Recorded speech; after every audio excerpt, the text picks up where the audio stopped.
പ്രകാശമേ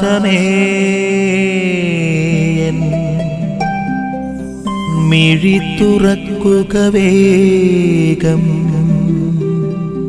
ഈശോ മിശിഹായിലേറെ പ്രിയപ്പെട്ടവരെ, ഇന്ന് ദൈവവചന ഭാഗത്ത് നമ്മൾ കണ്ടുമുട്ടുക സിനഗോഗിൽ പഠിപ്പിക്കുന്ന ഈശോയുടെ ജ്ഞാനത്തെക്കുറിച്ചൊക്കെ സംശയിക്കുന്ന ഫരിസേയ നിയമജ്ഞ പ്രമുഖരെ കുറിച്ചൊക്കെയാണ് നമ്മൾ കാണുക.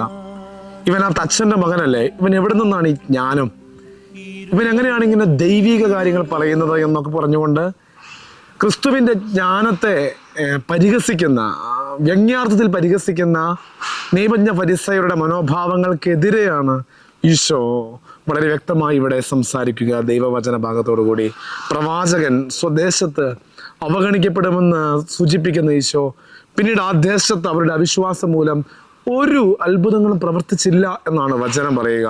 പ്രിയപ്പെട്ടവരെ, കർത്താവിന് പ്രവർത്തിക്കണമെങ്കിൽ, കർത്താവിന് അത്ഭുതങ്ങൾ പ്രവർത്തിക്കണമെങ്കിൽ, നമ്മുടെ ജീവിതത്തിൽ അത്ഭുതങ്ങൾ പ്രവർത്തിപ്പിക്കണമെങ്കിൽ പ്രവർത്തനങ്ങൾക്ക് സജ്ജമായ ഒരിടം നാം ഒരുക്കേണ്ടതുണ്ട്. എന്ന് പറഞ്ഞു കഴിഞ്ഞാൽ വിശ്വാസത്തിൽ നിറഞ്ഞു നിൽക്കുന്ന ഒരു ആത്മീയ ജീവിത ശൈലി നമുക്ക് വേണം.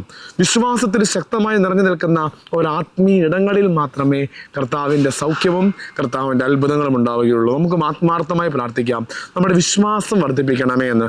വിശ്വാസമുള്ള ഇടങ്ങളിലൊക്കെ കർത്താവിൻ്റെ സൗഖ്യം നമുക്ക് അനുഭവിക്കാൻ പറ്റും. കർത്താവെ, ഞങ്ങളുടെ കുറവുകൾ നിറഞ്ഞ വിശ്വാസത്തെ, ബലഹീനമായ വിശ്വാസത്തെ വർദ്ധിപ്പിക്കണമേ എന്ന് ഈ ദിവസം നമുക്ക് പ്രാർത്ഥിക്കാം. ആമേൻ.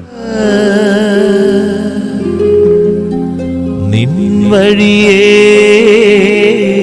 നടക്ക